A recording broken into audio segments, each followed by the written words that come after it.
Under the sun, the fields are alive. Cheering crowds and the teams collide. In these moments, we stand tall and free. First pride runs deep in me. With every touchdown, we rise and we cheer. Unity and spirit, the heart of the year. Raise your voices, let's make it loud. In Florida's high schools, we're so damn proud. From the bleachers to the end zone to go, football and cheers make our spirits grow.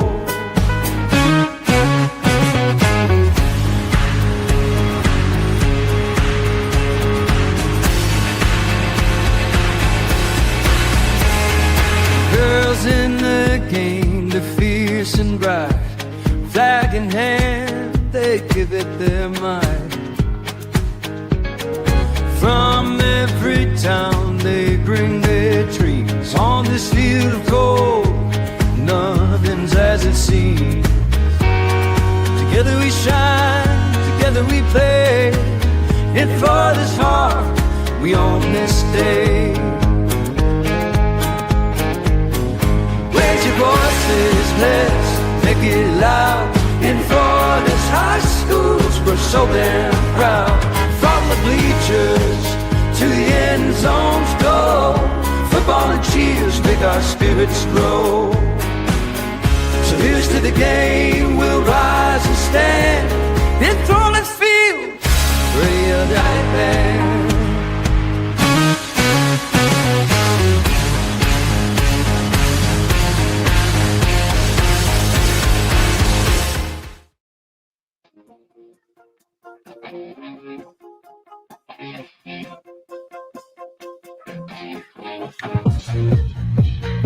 All right, it is time for the last show of the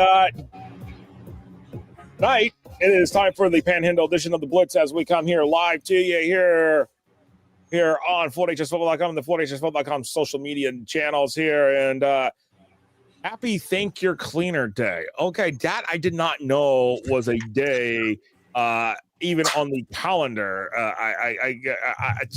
Wow, I just did. Yeah.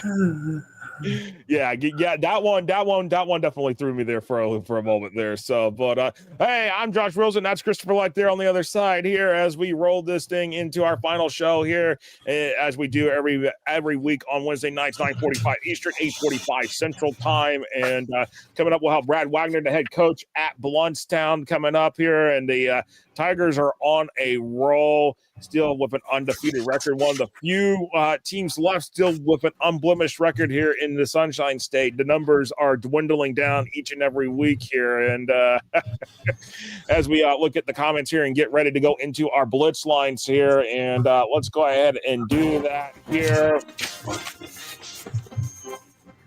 As we roll into our Blitz Lines here, is to talk about what was left, or what was week number 8 in the Panhandle. Wakulla 4-2 at Godby 3-4 last week, and Wakulla now 5 wins on the season as they take care of business against Godby. And there, I believe, Chris, correct me if I'm wrong, did that clinch them the district championship based upon what we had on the playoff roadmaps?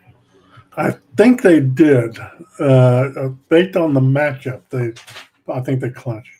Yeah, because looking at it, I mean, Wakulla, who lost the district championship last year to Godby, that was a huge one right there. So that really kind of got them right there. But Wakulla got making the bounce back this year. But last week, on this one, Lincoln and Childs, and Lincoln moves to 5-2 with the win over Childs. It was a close one, but hey, I'm giving myself a round of applause because y'all two thought that Childs was going to try to win this one, and I at Lincoln. They said, "Hey, not yet. We're not seeing this thing yet." To Childs here. Yeah, Childs. They're up and coming, but they still got a lot of work to do. You're absolutely right there, and How about this? As we look at this one here, Chris, South Walton just totally obliterated Freeport and picks up win number 5 this year, and it was their homecoming game to boot. And so there you go. If that tells you anything, yeah. That South Walton now sitting there looking really, really nice for playoff positioning. Oh yeah, South Walton, they're really in that mix right there, and they got a good positioning over the next couple of weeks. See what they do. Yes, and guess what? I'll tell y'all this right now: the district championship is much at stake for them. They got Wakulla at home this week, which we will talk about that game on our pick 6 here coming up here towards the end of the show. But I can tell you this right now: the district championship is on the line at Pensacola Catholic next week. So that's a huge game right there. Next 2 games are huge there for South Walton to see if they can get wins number 6, number 7, or we'll see if they end up adding a couple losses to the record here. We'll have to find out and see. Yeah, it's coming to a critical point for South Walton, and they got to really show up. You're absolutely right there. And another game that we followed, Pace and Tate, and it was Pace a lot and Tate a little. Yeah, Tate really struggled there, and the other bit that really surprised me at the margin of victory in that game. Pace is really on a roll here, and what can you say?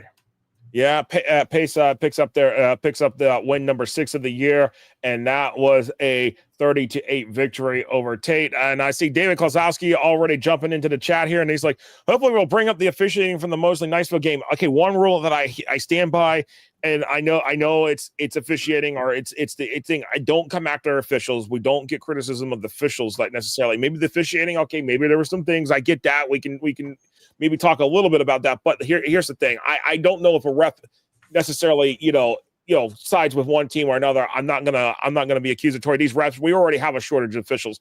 We can't. This is the problem that I'll bring this up. There's a problem when it becomes too much, and these officials who only make a little over $100 a game.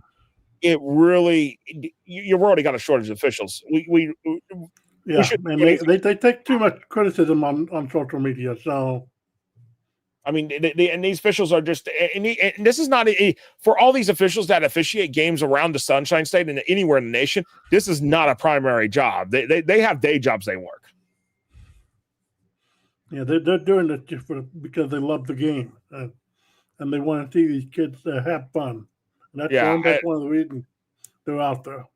Yeah, and in the criticisms and so much of what's going on and what has happened, it has driven officials away. There's too much noise coming from the outside, and for a lot of them, they're like, hey, for the $120, $125 game check I get a week, well, do I really need it? For a lot of them, this is extra. For a lot of them, this money is actually Christmas money for them. Yeah.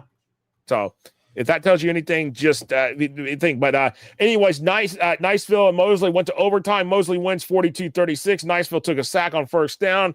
I watched that game. That game was electric. It was one of those games where you were hanging on by the seat of your pants trying to figure out what was going to happen next. Yeah, it was just one of those games, and Eagle Stadium was loud. I can hear it in the video broadcast, and boy, it was, again, just going back and watching that game, it was one of those games. So, yes, it was just one of those games. But Mosley wins the district championship for the 3rd straight year. Really quickly, and the last but not least, this one we kind of Chiefland and Taylor County. Who saw Chiefland coming up on that one? Not me. Not me. And but Chiefland, that win vaulted, by the way. Taylor County was sitting there number 1 last week in the rural rankings, and they flip-flop spots with Chiefland. So it's a Chiefland 1, Taylor County 2. Blountstown moved up from 10th to 5th in our Florida Power Rankings Index. So Blountstown now sitting at number 5. And we're going to have a good interview coming up here with head coach Brad Waggoner of the Blountstown Tigers here for our interview here. But we got to take a break first and foremost, and that is a look back at week number 8 on the Blitz Lines here on the FortHSFootball.com. And, well, I can put week into the past now right there. Yeah. All right. We'll be right back right here on the Panhandle Edition of the Blitz here on FortHSFootball.com.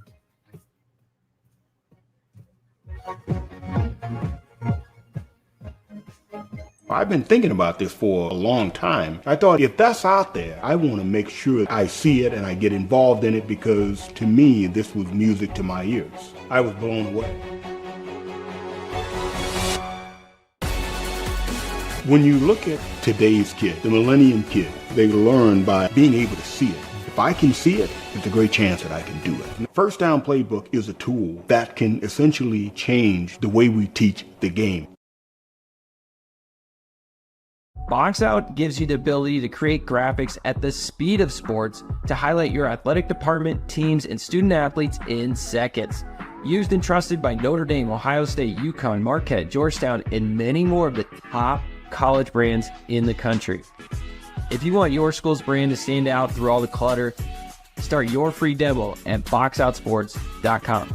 High school sports fans, follow your team live with a free ScoreStream mobile app. Download ScoreStream to get real-time scores, photos, and awesome video. Plus, follow your favorite teams and friends. Get real-time high school sports from ScoreStream. Get ready for the 2026 Coach of the Year Clinics. This February and March, see top collegiate coaches, learn from the best, and take your program to the next level. Don't miss America's most respected coaching clinics.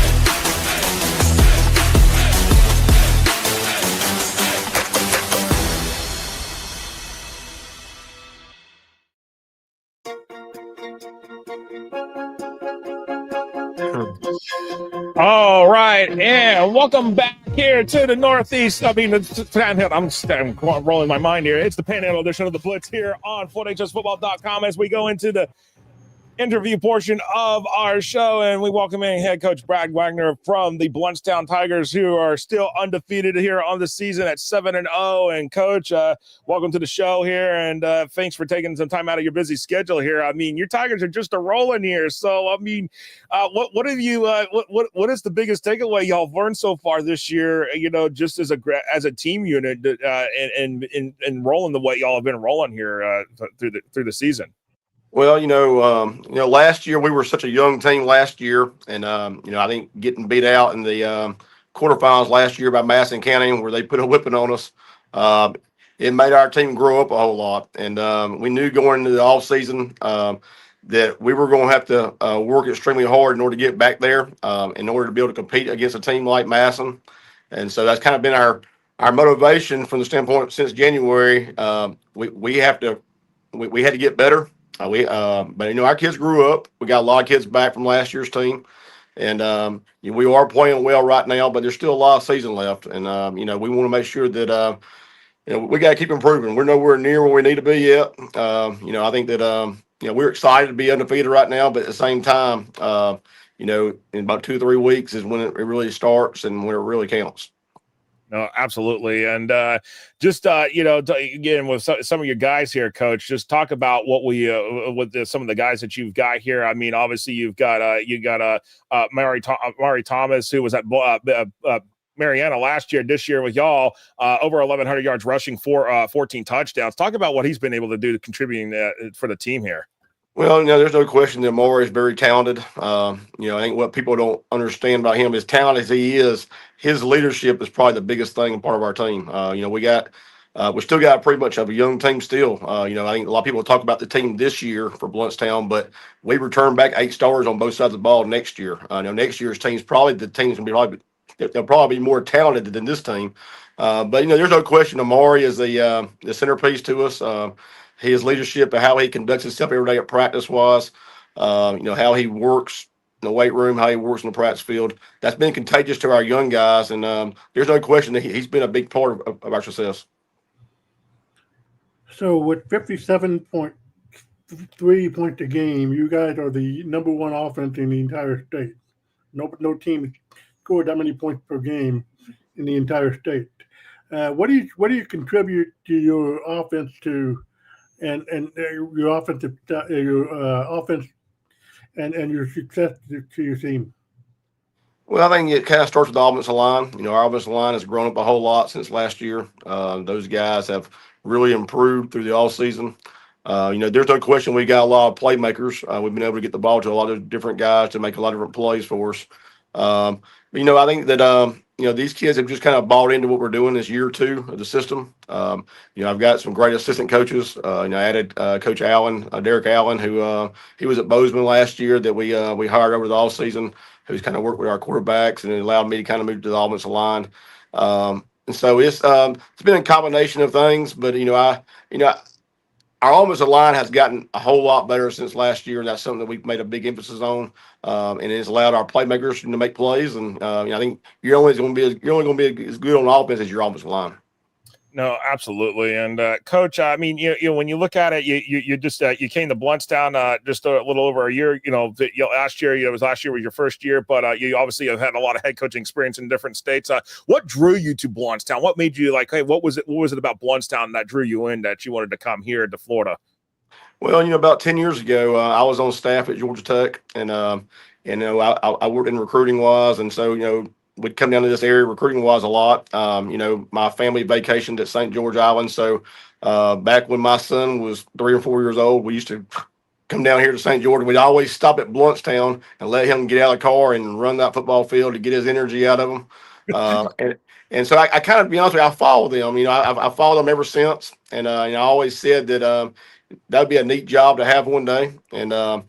And so, I kind of got to know Greg Jordan. Greg Jordan was obviously a very successful coach here, played here. I think he's the all-time winningest coach here at Blountstown. And so, a couple of summers in a row, I got to come visit him and see how those guys train, how those guys practice-wise. And to be honest with you, it just kind of worked out. I had really prayed for the opportunity to come here. And, it just all worked out. It was God's timing. And, I'm very fortunate to be at Blountstown.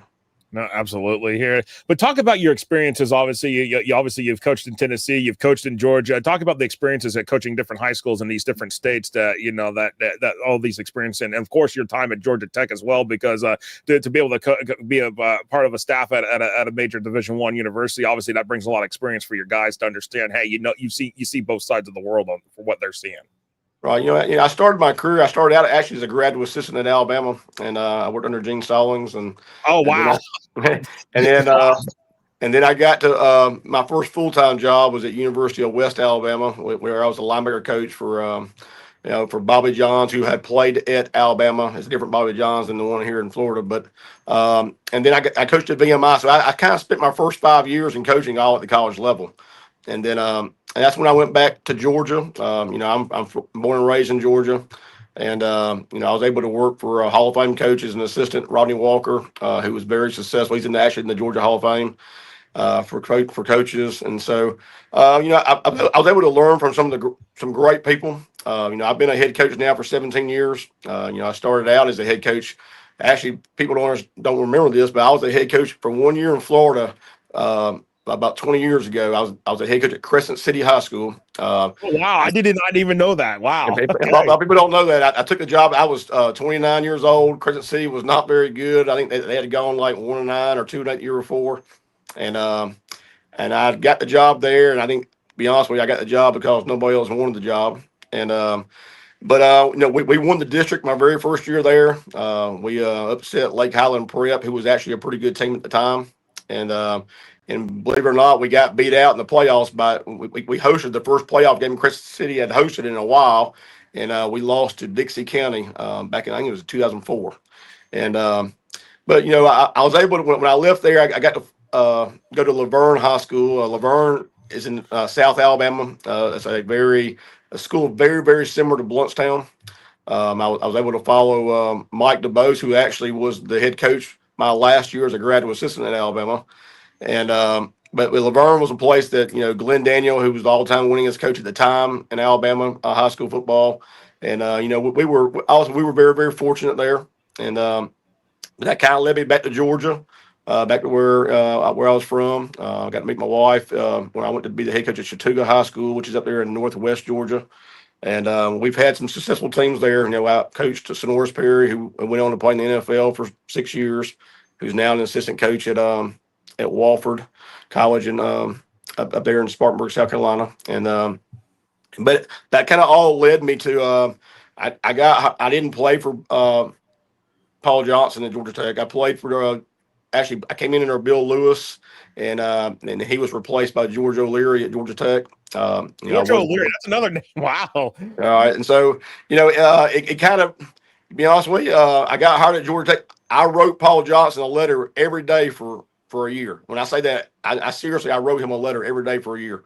I was determined to try to get back to the college level. Once you get out, it's hard to get back in. And I went about 12 months and didn't hear a thing back from Paul Johnson. And then he up and called me out of the blue one day, had me come interview back in February of 2014. Went there and interviewed with him, and it was about a 10-minute interview, and he told me he didn't have nothing for me. He just wanted to meet me. And so I'll be honest with you, I thought that the college days were over. And so I went back and told my wife that I was just going to stay in high school. And I kind of, be honest with you, I pouted about it for about a month. And about a month later, I said, I'm not going to let that man get the best of me. I'm going to write him again. And so I started writing him again in April. And believe it or not, the guy he had hired in that spot ended up taking a job in the NFL. And he offered me the job in May. And I got to work 3 years on Paul Johnson's staff at Georgia Tech. And, he was getting ready to retire at the end. And so once he got ready to retire, I knew he was close to retirement. And so I took the head job at Trousdale County High School, which is up there in Middle Tennessee. Trousdale was a place who had won 10 state championships, but they were kind of on down times that they had missed. They had been beaten out in the playoffs for the first round a couple of years in a row, which they weren't used to. And so I took the job there in 2017, and we led them to the state championship game in 2018. And from there, I went to Elbert County in Georgia. I went back to Georgia for a year, and that was a year that the COVID took place.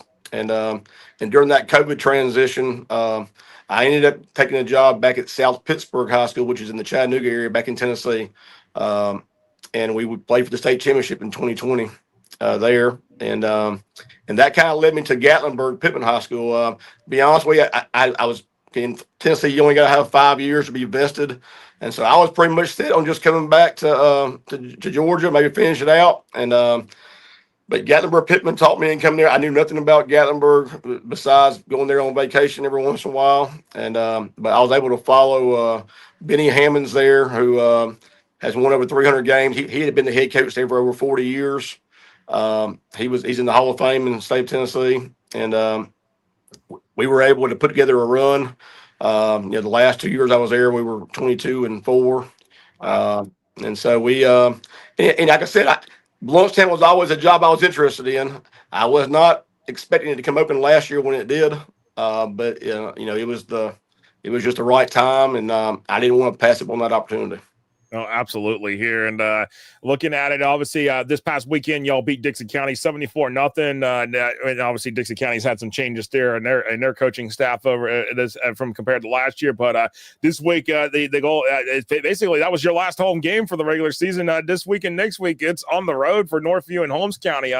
What is it about these two teams that you got? Because we know how it is in rural football. Anything can happen on any given Friday night. Oh, there's no question. Northview, everybody looks at their record and thinks that they're not very good. They've got a really good head football coach. This is his first year there. He was a very successful coach in the state of Alabama, who I've known for a long time. Northview's a scary team. I know it's not just coaches talk. They're a team that they run the single wing. They got some big linemen that do some things that we haven't seen the first 7 weeks of the season. And so you just kind of, I worry about these games more than I worry about the big games from the standpoint you got to show up every Friday night. If not, in rural football, if you don't show up one Friday night, you'll get beat. Wow, that is absolutely something there to say that, and we've already seen that where some teams where we thought, oh, we might win in rural, the other team's like, no, hold on, no, we're going to show you otherwise, and that's the thing, and at the end of the day, what have you learned so far, real quickly, in just a year and a half's time about this state with the football itself? Just sitting in the head coach, not as coming around and visiting, but sitting there actually in this role. I think that Florida's a lot different than Georgia and Tennessee and Alabama. It's just I think I'm a proponent of going back to districts and regions. I think that I don't know why you're not in that. I appreciate that. I appreciate the information, because that's helpful, because the FHA is coming up with this pretty quickly. What to do here? I think that there's so many different scenarios. I say you get rid of the rural. Do like all the other states do, start to zero to whatever your cutoff number is, cut it off there, and put them in districts and regions and play it just like you do the other classifications. But that's just my personal opinion. I think that it helps you from a scheduling standpoint, because right now, Madison County should be penalized for what they're having to go through. I mean, they're having to schedule teams because nobody else wants to play them, and and they're playing for a rural state championship as well, and so it's really not fair to them from that standpoint. But that's just my personal opinion. I think that there's plenty of natural rivalries around here. There's no reason why we should have to go all the way to Northview to play a game where we're going to pass 4 or 5 schools in the rural teams that on their way there that don't want to play us. So that's just my opinion on that. Yep. So I got a question for you here, Coach. Knowing that you coach with Gene Starling and Paul Johnson, what is the best piece of advice both of those coaches have given you? I think Coach Stallings, from the standpoint, was he was just, when you walked in his office, you were scared to death to go in his office. But just the work ethic, those two guys, we kind of have a hashtag here. This is something I've used everywhere I've been a head coach, just outwork everybody.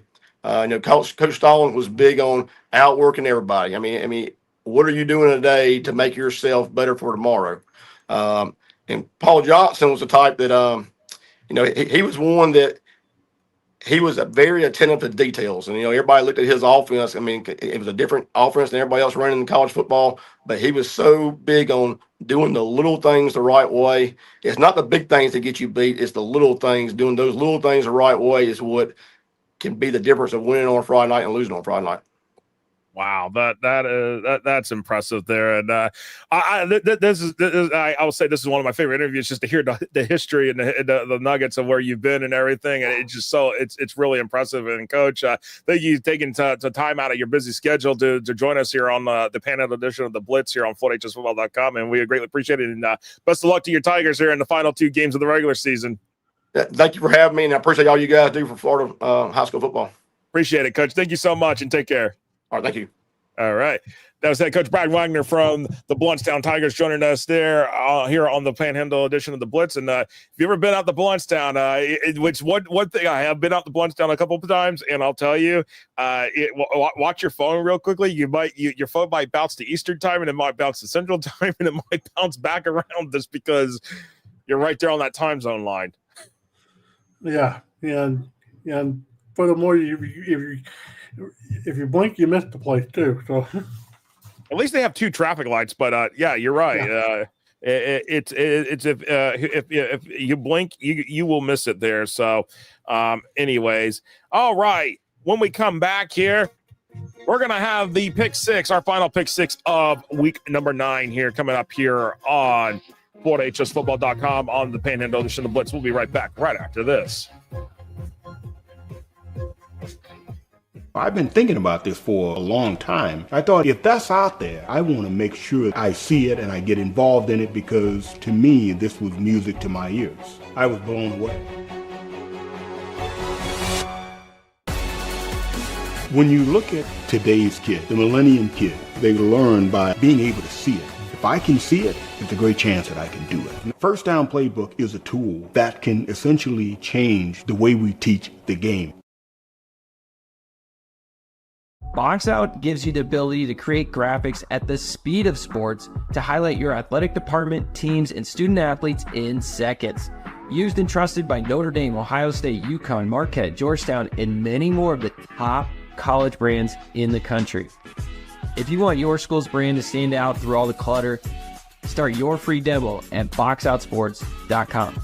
High school sports fans, follow your team live with a free ScoreStream mobile app. Download ScoreStream to get real-time scores, photos, and awesome video. Plus, follow your favorite teams and friends. Get real-time high school sports from ScoreStream.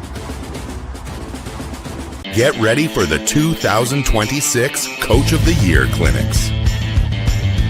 This February and March, see top collegiate coaches, learn from the best, and take your program to the next level. Don't miss America's most respected coaching clinics.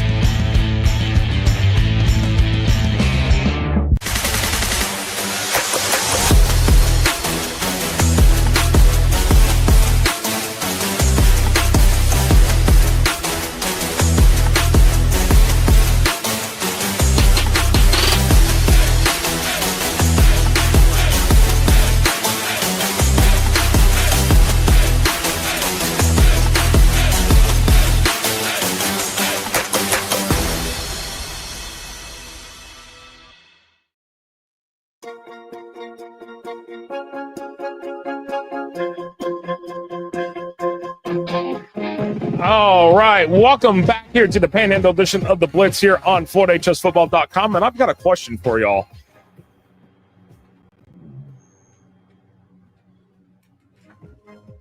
Do you know what a moon pie is?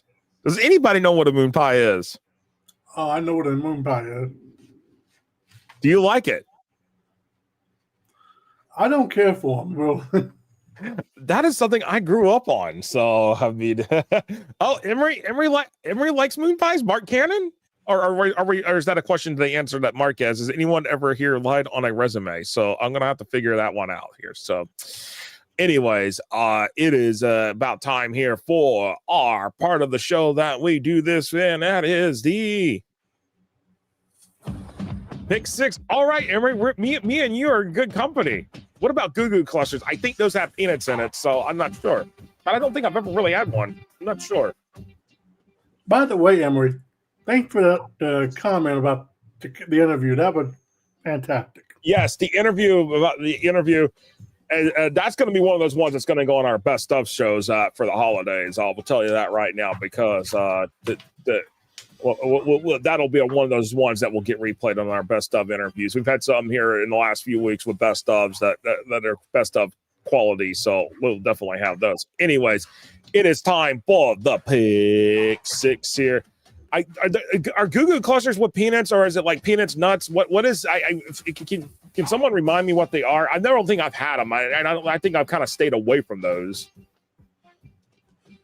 You know what those are, Chris? I don't. I've never heard of them. I've heard of them, but they're not. Something that you don't see as often. So I'd have to see that and see what it's about here. Anyways, for Pick Six, week number 9, here we go. Let's roll into our picks here. David Klosowski says not a moon pie fan. I think it's either you have an acquired taste for it or you don't. So yeah. By the way, I'm not a moon pie fan either. I've had it, but I'm not a fan of it. By the way, they have some pumpkin spice ones that actually taste like pumpkin pie, and they're actually really good. So if you like the chocolate ones, you may want to give the pumpkin spice a try if you like pumpkin.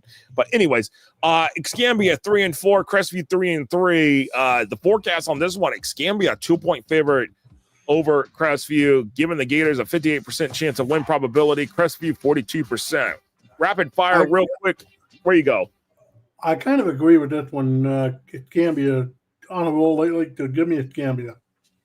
By the way, Escambia High is one of the 25 schools up for the $1 million with the T-Mobile 5G. They are the only school in Florida up for a vote on this. So if you know about the T-Mobile with the stadium renovations, there you go. Go vote for them. Give Escambia support here in that one. They are the only school in Florida up on the top for the 25 in this one. So there you go. All right, I'm going to Escambia.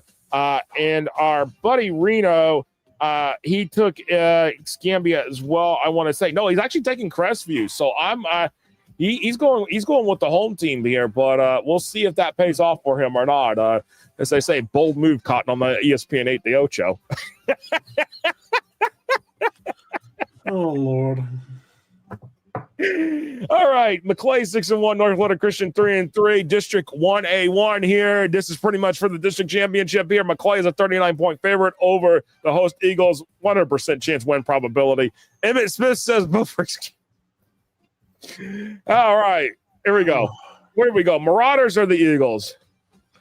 Give me McClay big time. I think it'll be close. Yeah, I don't think it's going to be close. This could be a 50-point game.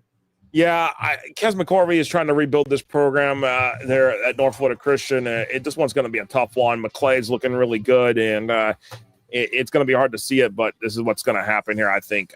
Anyways, quickly, Freeport 4-2, Baker 8-0. Baker a 30-point favorite over the visiting Bulldogs, giving the Gators a 99% chance of winning as we see McClay as a pick here. Mark Cannon's going North Florida Christian, so I don't know. Yeah, give me Baker in this one. Yeah, I like what Matt Brunson's done. He's back. He's in his second year of his second stint, and the Gators are rolling. They were in an FIT bracket last year. They were one of those 4 teams that had a bye in that first round, got dropped in that thing. We saw that. I don't think this year, no, Baker will not be playing in an FIT bracket. They will be one of those teams in that 16-team bracket for Rural. Give me the Gators as well, and Reno will take the Gators as well. All right. Up next is Wakulla 5-2, South Walton 5-2. South Walton a 1-point favorite over the visiting War Eagles, giving the Seahawks a 55% chance of winning this game. Ooh, it can be a dandy. Give me South Walton at home in a close one. Yeah, I think South Walton has been more consistent in terms of what they got. I think Wakulla's had some inconsistencies at times here, and that's where it leads me to South Walton, and Reno will take South Walton as well. As we see for the picks from the last game, everybody's taking Baker here, and I see people are picking for South Walton as now. All right, this one. Okay, Florida High, Madison County, Florida High 4-3. Interesting thing, Florida High lost last week, 2019, to Gadsden County, but Florida High is still the district champion in that District 2A3 because Gadsden County is ineligible, despite the fact they're actually 0-1 in terms of district play. Florida High is the district champ regardless. So to address that one, before anybody questions that one, we'll address that. Now, the other side is Madison County, played a really tough Rains team, 27-13. Again, weather was a factor. Rains, I feel like maybe could have put up more points on Madison had the rain not been a factor. But regardless, the Cowboys are 2-5 here. And this is where I'm befuddled because they dropped down to 13th. Madison County's a good team, but you've got to win some of these games. Some of these games they won last year. Mm-hmm. Here's the problem that I'm seeing with Madison County here. They lose this game to Florida High. They're below 500 for the season. Yeah. They could be on the potential verge of being out. Yeah, I get the feeling that Madison County is going to be on the outside looking in at the end of the year. So give me Florida High in this game, and it's not going to be pretty. I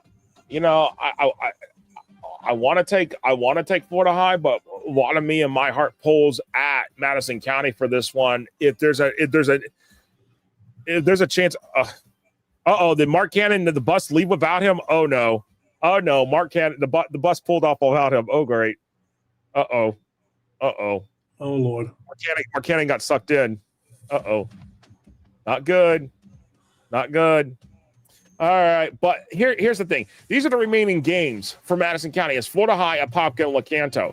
All right, 2 are on the road, Apopka and Lecanto. Apopka could be a winnable game. Lecanto could be a winnable game, but again, we said that there's games that could be winnable here, and the only 2 games they won are against Swanee and Bay. So they've been in a lot of close matchups. It's my fault. Oh no. All right, we got to wrap it up here. But you said you're going Florida High here. Yep. All right. I'm going Madison County. Give me the Cowboys at home. I believe in Madison. I believe Madison will pick up their 3rd win and avoid dipping into the perils of a losing record on the season here. So that's where I'm going to stick with it. All right, final game here. Milton 20-point favorite over West Florida. West Florida 4-3, Milton 6-1. Milton the 95% win probability here. Well, I love that lime green. Give me Milton here to roll pretty big. Yeah, I'm going with the Panthers here. Ronnie Douglas's crew, what an improvement 1 year has made for the Milton Panthers, and they're on the verge of a playoff berth here. So that is it on our pick six for week number 9. Wow, holy cow! Another week of 9 shows, Chris, and we're done with number 9. This is it. Yeah, for the week. So.